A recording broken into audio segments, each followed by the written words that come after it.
Hi ಎಲ್ಲರಿಗೂ ನಮಸ್ತೆ. ನಾನು ನಿಮ್ಮ ಆಶಾ ಚಂದ್ರಭಟ್. ಆಶಾ ಸ್ನಳ ಪಾಕಕ್ಕೆ ನಿಮಗೆಲ್ಲರಿಗೂ ಸ್ವಾಗತ.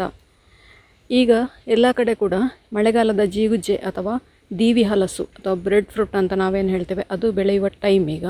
ಹಾಗಾಗಿ ಇದನ್ನು ಉಪಯೋಗಿಸಿಕೊಂಡು ಒಂದು ತವಾ ಫ್ರೈಯನ್ನು ಹೇಗೆ ಮಾಡ್ಬೋದು ಅಂತ ಹೇಳೋದನ್ನು ತೋರಿಸ್ಕೊಡ್ತಾ ಇದ್ದೇನೆ. ಬನ್ನಿ ಸ್ನೇಹಿತರೆ, ಈಗ ದೀವಿ ಹಲಸಿನ ಅಥವಾ ನಮ್ಮ ಮಂಗಳೂರು ಕಡೆಯ ಜೀಗುಜ್ಜೆಯ ತವಾ ಫ್ರೈ ಹೇಗೆ ಮಾಡೋದು ಅಂತ ಹೇಳೋದನ್ನು ನೋಡುವ. ಇದಕ್ಕೆ ನಾನಿವತ್ತು ಒಂದು ಒಳ್ಳೆ ಬೆಳೆದಂತಹ ದೀವಿ ಹಲಸನ್ನು ತಗೊಂಡಿದ್ದೇನೆ. ಅದರ ಸಿಪ್ಪೆಯನ್ನು ತೆಗೆದಿದ್ದೇನೆ. ಸಿಪ್ಪೆಯನ್ನು ಬಿಸಾಡುವ ಅವಶ್ಯಕತೆ ಇಲ್ಲ, ಅದನ್ನು ಚಟ್ನಿ ಮಾಡ್ಬೋದು. ಈ ಮಧ್ಯದ ದಂಡನ್ನು ಬೇಕು ಅಂತಾದರೆ ತೆಗಿಬೋದು, ಬೇಡ ಅಂತಾದರೆ ಅದನ್ನು ಹಾಗೆ ಕೂಡ ಇಟ್ಕೊಳ್ಬೋದು. ಒಂದು ಸ್ವಲ್ಪ ನಾರಿನಾಗೆ ಆಗ್ತದೆ, ಹಾಗೆ ನಾನು ಅದನ್ನು ತೆಗೆದೇ ಮಾಡಿದ್ದೇನೆ ಇವತ್ತು. ಇದನ್ನು ಈಗ ತೆಳ್ಳಗೆ ಸ್ಲೈಸ್ ಮಾಡಿಕೊಳ್ಬೇಕು. ನಿಮಗೆ ಸಣ್ಣ ಸ್ಲೈಸ್ ಸಾಕು ಅಂತಾದರೆ 4 ಭಾಗ ಮಾಡ್ಬೋದು, ದೊಡ್ಡ ಸ್ಲೈಸ್ ಇರಲಿ ಅಂತಾದರೆ ಅರ್ಧ ಮಾಡಿಕೊಂಡ್ರೆ ಸಾಕು. ನಾನು ಅರ್ಧ ಮಾಡಿಕೊಂಡು ಇಲ್ಲಿ ತೆಳ್ಳಗೆ ಸ್ಲೈಸ್ ಮಾಡ್ಕೊಂಡಿದ್ದೇನೆ. ಒಂದು ಸ್ಲೈಸಲ್ಲಿ ಸಾಧಾರಣ ಒಂದು 30-40 ಆಗ್ತದೆ ಒಂದು ಭಾಗದಲ್ಲಿ. ಒಟ್ಟಿಗೆ ನನಗೆ ಫುಲ್ ಜೀಗುಜ್ಜೆಯಲ್ಲಿ ಒಂದು 40-50 ಪೀಸ್ ಆಗ್ತದೆ. ತೆಳ್ಳಗೆ ಕಟ್ ಮಾಡಿಕೊಂಡ್ರೆ, ತುಂಬ ತೆಳ್ಳಗೆ ಕೂಡ ಬೇಡ, ತುಂಬ ದಪ್ಪ ಕೂಡ ಬೇಡ. ದಪ್ಪ ಆದರೆ ಅದು ಸರಿಯಾಗಿ ಬೇಯುವುದಿಲ್ಲ, ತುಂಬ ತೆಳ್ಳಗೆ ಆದರೆ ಅದು ಸೀದು ಹೋಗ್ತದೆ. ಈಗ ಎಲ್ಲವನ್ನು ಕೂಡ ಒಂದು ಬೌಲಿಗೆ ಹಾಕ್ಕೊಂಡು, ನಾನು ನೀರಿಗೇನು ಹಾಕಲಿಲ್ಲ, ಇದನ್ನು ಹಾಗೇ ಹಾಕ್ಕೊಳ್ತಾ ಇದ್ದೇನೆ. ನೀರಿಗೆ ಹಾಕ್ಕೊಂಡ್ರೆ ಅದು ನೀರಿನ ಅಂಶ ಜಾಸ್ತಿ ಆಗ್ತದೆ. ಈಗ ಇದಕ್ಕೆ ಒಂದು 1/4 ಸ್ಪೂನಷ್ಟು ಅರಿಶಿನ, 1 ಸ್ಪೂನಷ್ಟು ಮೆಣಸಿನ ಹುಡಿ ನಿಮ್ಮ ಖಾರಕ್ಕೆ ಬೇಕಾದಷ್ಟು ಹಾಕ್ಕೊಳ್ಬೋದು. ನಾನು 1 ಟೀ ಸ್ಪೂನಷ್ಟು ಹಾಕ್ಕೊಂಡಿದ್ದೇನೆ. 1/4 ಟೀ ಸ್ಪೂನಷ್ಟು ಇಂಗು, 1 ಟೀ ಸ್ಪೂನಷ್ಟು ಜೀರಿಗೆ ಹುಡಿ, ಹಾಗೆಯೇ 1 ಟೇಬಲ್ ಸ್ಪೂನಷ್ಟು ಕೊತ್ತಂಬರಿ ಹುಡಿ ಹಾಕಿಕೊಳ್ತಾ ಇದ್ದೇನೆ. ಕೊತ್ತಂಬರಿ ನೀವು ಎಷ್ಟು ಹಾಕ್ತೀರ ಅದರ ಅರ್ಧ ಜೀರಿಗೆ ಹಾಕ್ಕೊಳ್ಬೇಕು ಯಾವಾಗಲೂ, ಇಲ್ಲದಿದ್ದರೆ ಕಹಿ ಆಗ್ತದೆ. ರುಚಿಗೆ ಬೇಕಾದಷ್ಟು ಉಪ್ಪು ನೀವಿಲ್ಲಿ ಕಲ್ಲುಪ್ಪನ್ನು ಕೂಡ ಹುಡಿ ಮಾಡಿ ಹಾಕ್ಕೊಳ್ಬೋದು ಅಥವಾ ಹುಡಿ ಉಪ್ಪನ್ನೇ ಹಾಕ್ಕೊಳ್ಬೋದು. ಇದನ್ನು ಈಗ ಚೆನ್ನಾಗಿ ಮಿಕ್ಸ್ ಮಾಡಿಕೊಳ್ಬೇಕು. ಕೈಯಲ್ಲಿ ಸಹ ಮಿಕ್ಸ್ ಮಾಡ್ಬೋದು, ಹಾಗೆಯೇ ಅದನ್ನು ನೋಡಿ ಈ ಥರ ಶೇಕ್ ಮಾಡಿಕೊಂಡು ಕೂಡ ಮಿಕ್ಸ್ ಮಾಡಿಕೊಳ್ಬೋದು. ಸರಿಯಾಗಿ ಅದು ಮಿಕ್ಸ್ ಆಗಬೇಕು.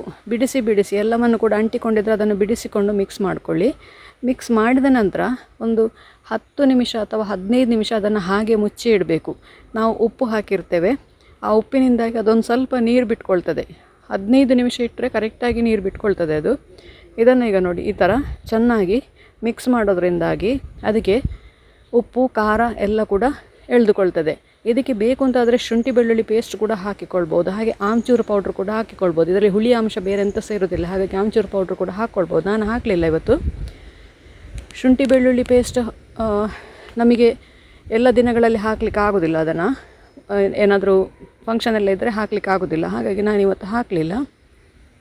ಇದಕ್ಕೀಗ 3 ಟೇಬಲ್ ಸ್ಪೂನಷ್ಟು ಅಕ್ಕಿ ಹುಡಿ, ಅದಕ್ಕೆ 1 ಟೇಬಲ್ ಸ್ಪೂನಷ್ಟು ಉಪ್ಪಿಟ್ಟು ರವೆ ಅಥವಾ ಬಾಂಬೆ ರವೆ ಅಥವಾ ಚಿರೋಟಿ ರವೆ, ಯಾವುದಾದ್ರೂ ತೊಂದರೆ ಇಲ್ಲ. ಸಣ್ಣ ರವೆ ಆಗಬೇಕು, ಎಷ್ಟು ಸಣ್ಣ ರವೆ ಆದರೂ ಅಷ್ಟು ಸಣ್ಣ ಆದರೂ ಒಳ್ಳೆಯದು. ದೊಡ್ಡ ರವೆ ಹಾಕಿದರೆ ಅದು ಅಂಟಿಕೊಳ್ಳೋದಿಲ್ಲ, ಹಾಗಾಗಿ ಸಣ್ಣ ರವೆ ಆಗಬೇಕು ಅದಕ್ಕೆ. ಇದನ್ನು ಈಗ ಚೆನ್ನಾಗಿ ಮಿಕ್ಸ್ ಮಾಡಿಕೊಳ್ಬೇಕು. ಇದಕ್ಕೆ ನಾನು ಉಪ್ಪು ಮೆಣಸು ನೋಡಿ ಎಂತ ಕೂಡ ಹಾಕಲಿಲ್ಲ, ಹಾಗೆಯೇ ಅದನ್ನು ಸ್ಪ್ರೆಡ್ ಮಾಡಿ ಇಟ್ಕೊಂಡಿದ್ದೇನೆ.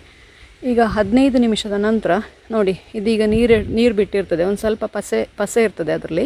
ಆ ಪಸೆಗೆ ಅದನ್ನು ಈ ಅಕ್ಕಿ ಹುಡಿ ಹಾಗೂ ರವೆಯನ್ನು ಅದಕ್ಕೆ ಅಂಟಿಸಿದರೆ ಆಯಿತು. ನೋಡಿ ಈ ಥರ ಅದನ್ನು ಬಿಕ್ಕಿದರೆ ನಿಮಗೆ ಚೆನ್ನಾಗಿ ಅದು ಅಂಟಿಕೊಳ್ತದೆ. ಅಷ್ಟೇ ಅಂಟಿಕೊಂಡ್ರೆ ಸಾಕು, ಅದನ್ನು ಜಾಸ್ತಿ ಅಂಟಿಕೊಳ್ಳುವ ಅವಶ್ಯಕತೆ ಏನಿಲ್ಲ. ನೋಡಿ ಇಷ್ಟಿದ್ರೆ ಸಾಕಿದು. ಹಾಗೆ ಈ ಥರ ಎಲ್ಲವನ್ನು ಕೂಡ ಮಾಡಿಟ್ಕೊಂಡು ತವ ಬಿಸಿ ಆಗಲಿಕ್ಕಿಟ್ಟು ಎಲ್ಲವನ್ನು ಕೂಡ ಈ ಥರ ಸೆಟ್ ಮಾಡ್ತಾ ಬನ್ನಿ. ಒಂದು ಸತಿಗೆ ನನಗೊಂದು 15-20 ಹಿಡೀತು ತವದೊಳಗೆ. ತವ ದೊಡ್ಡದಿದೆ, ಹಾಗಾಗಿ ಅದರಲ್ಲಿ ಹಿಡೀತು. ನಿಮ್ಮ ತವ ಎಷ್ಟು ದೊಡ್ಡ ತವ ಇಡ್ತೀರಿ ನೀವು, ಅಷ್ಟು ದೊಡ್ಡ ಅಷ್ಟನ್ನು ಇಟ್ಕೊಳ್ಬೋದು. ಮತ್ತು ಇನ್ನೊಂದು ವಿಷಯ, ಈಗ ಇದರಲ್ಲಿ ಎಣ್ಣೆ ಕೂಡ ಹಾಕ್ಬೋದು, ತುಪ್ಪ ಕೂಡ ಹಾಕ್ಬೋದು. ತುಪ್ಪ ಹಾಕಿದರೆ ಒಳ್ಳೆ ಟೇಸ್ಟ್ ಆಗ್ತದೆ. ನಾನಿವತ್ತು ತುಪ್ಪ ಹಾಕಿ ಮಾಡಿದೆ. ನೀವು ತುಪ್ಪ ಬೇಡ ಅಂತ ಹೇಳೋರು ಎಣ್ಣೆ ಕೂಡ ಮಾಡ್ಕೊಳ್ಬೋದು. ಕೊಬ್ಬರಿ ಎಣ್ಣೆ ಹಾಕಿದರೂ ರುಚಿಯಾಗಿರ್ತದೆ. ಇಲ್ಲಾಂದರೆ ನೀವು ಯಾವ ಎಣ್ಣೆ ಉಪಯೋಗಿಸ್ತೀರಿ ಆ ಎಣ್ಣೆಯನ್ನು ಉಪಯೋಗಿಸ್ಕೊಂಡು ಕೂಡ ಮಾಡ್ಬೋದು.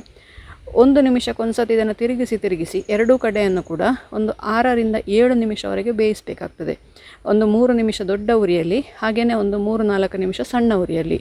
ಅದು ಸಾಧಾರಣ ಕ್ರಿಸ್ಪಾಗಿ ಬರ್ತದೆ. ಅದು ನೀವು ನೋಡಿ ಅಂದಾಜು ಮಾಡಬೇಕಷ್ಟೆ. ಯಾಕೆಂದರೆ ನಿಮ್ಮ ಹೋಳುಗಳು ಎಷ್ಟು ದಪ್ಪ ಇದೆ ಅಂತೇಳಿ ನಾನು ಹೇಳಲಿಕ್ಕೆ ಆಗೋದಿಲ್ಲ. ನಾನು ಮಾಡಿರೋ ಹೋಳುಗಳು 7 ನಿಮಿಷದಲ್ಲಿ ನನಗೆ ಫ್ರೈ ಆಗಿ ಸಿಕ್ಕಿದೆ.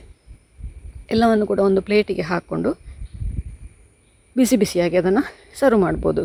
ನೋಡಿ ನಮ್ಮ ರುಚಿಯಾದ ಜೀಗುಜ್ಜೆಯ ತವಾ ಫ್ರೈ ಅಥವಾ ಬ್ರೆಡ್ ಫ್ರೂಟಿನ ತವಾ ಫ್ರೈ ರೆಡಿ ಆಯಿತು. ನೀವು ಕೂಡ ಒಮ್ಮೆ ಖಂಡಿತ ಟ್ರೈ ಮಾಡಿ ನೋಡಿ ಹೇಗಾಯಿತು ಅಂತೇಳಿ ಕಮೆಂಟ್ ಮೂಲಕ ನನಗೆ ತಿಳಿಸಿ. ಲೈಕ್ ಕೊಟ್ಟು ಶೇರ್ ಮಾಡಿ.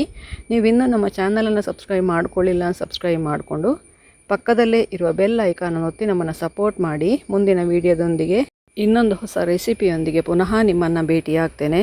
ಧನ್ಯವಾದಗಳು.